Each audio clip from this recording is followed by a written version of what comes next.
بسم اللہ الرحمن الرحیم۔ واقعہ ابرہہ اور سورۃ الفیل کی شان مبارک۔ السلام علیکم ناظرین۔ سورۃ الفیل میں 5 آیات ہیں اور یہ سورت مکی ہے۔ قرآن پاک کی بعض صورتیں اور بعض آیات خاص وجوہات اور حالات میں نازل ہوئی ہیں۔ ان وجوہات اور حالات کو بیان کرنا اس سورت یا آیت کا شان نزول کہلاتا ہے۔ سورۃ الفیل ابرہہ کے خانہ کعبہ پر حملہ کرنے کے بارے میں نازل ہوئی۔ یہ واقعہ حضرت محمد صلی اللہ علیہ وآلہ وسلم کی پیدائش مبارک سے 50 دن پہلے پیش آیا تھا۔ واقعے کی تفصیلات شیئر کرنے سے پہلے آپ کو بتاتے چلیں کہ اگر آپ ہمارے روحانی سینٹر سے اپنے روحانی مسائل کے حل کے لیے دعا، وظائف یا قرآنی تعویذات حاصل کرنا چاہتے ہیں تو اسی چینل پر موجود ویڈیوز سے استفادہ حاصل کریں یا اسی ویڈیو کی ڈسکرپشن میں دیے گئے فون نمبرز پر رابطہ کریں۔ آئیے اب سورۃ الفیل سے منسلک اس واقعے کی تفصیلات جان لیتے ہیں۔ ناظرین، اس سورت مبارکہ میں بتایا گیا ہے اللہ پاک نے اپنی قدرت سے ابرہہ اور اس کے لشکر کو ہلاک کر کے خانہ کعبہ اور قریش مکہ کی حفاظت فرمائی۔ اللہ پاک نے ابرہہ اور اس کے لشکر پر چھوٹے چھوٹے پرندے بھیجے جنہوں نے کنکریاں پھینک کر پورے لشکر کو ہلاک کر دیا۔ حبشہ کے بادشاہ نے ابرہہ کو یمن کا گورنر مقرر کیا۔ ابرہہ نے یمن کے علاقے صنعا میں ایک نہایت بڑا گرجا گھر بنوایا تاکہ لوگ خانہ کعبہ کی بجائے اس کے گرجا گھر میں عبادت کے لیے آیا کریں۔ اس کی یہ بات اہل مکہ اور دیگر عرب قبائل کو بالکل پسند نہ آئی۔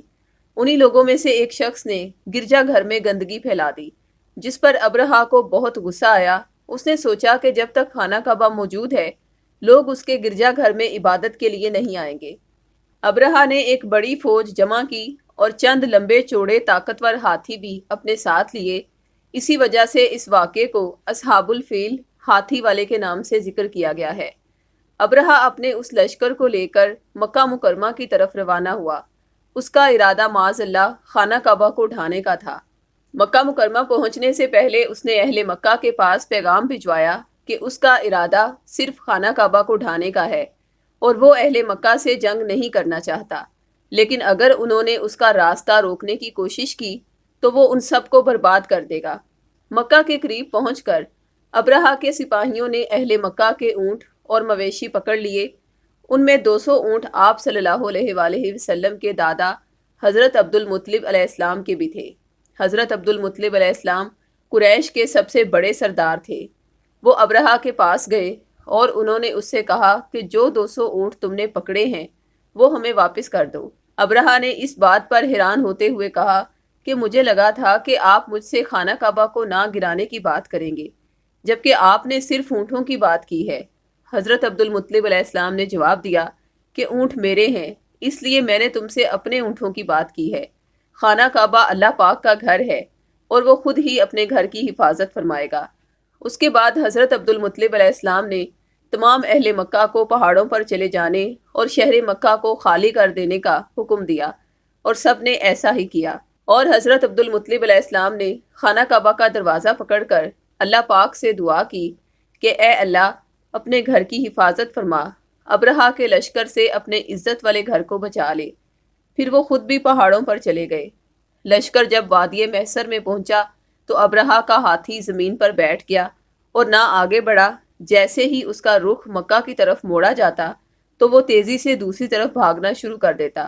اسی دوران دیکھتے ہی دیکھتے فضا میں سمندر کی جانب سے چھوٹے چھوٹے پرندوں کا جھنڈ برآمد ہونا شروع ہو گیا اور پورے لشکر پر چھا گیا۔ یہ پرندے جنہوں نے اپنی چونچوں اور پنجوں میں کنکریاں اٹھا رکھی تھیں، انہوں نے اللہ پاک کے حکم سے یہ کنکریاں ابرہہ کے لشکر پر پھینکنا شروع کر دیں۔ کنکری جس کو بھی لگتی وہ پگھل جاتا، اس کا گوشت جھڑ جاتا اور بالآخر وہ مر جاتا۔ یوں سب کافر ہلاک ہو گئے۔ ابرہہ کا بھی برا انجام ہوا۔ اس کی انگلیوں کے پور جھڑ گئے اور صنعا پہنچتے پہنچتے اس کی حالت بگڑ گئی۔ اس کا سینہ پھٹ گیا، دل باہر آ گیا اور وہ مر گیا۔ باقی لوگوں کے بھی جسم کے اعضاء اس طرح بکھر گئے جیسے کھایا ہوا بھوسا ہو، اور یہ منظر تمام اہل مکہ نے اپنی آنکھوں سے دیکھا اور یاد رکھا۔ اسی سال ساری کائنات کو توحید کے نور سے منور کرنے والے ہمارے پیارے نبی خاتم الانبیاء حضرت سیدنا محمد مصطفیٰ صلی اللہ علیہ وآلہ وسلم کا مکہ مکرمہ میں ظہور ہوا۔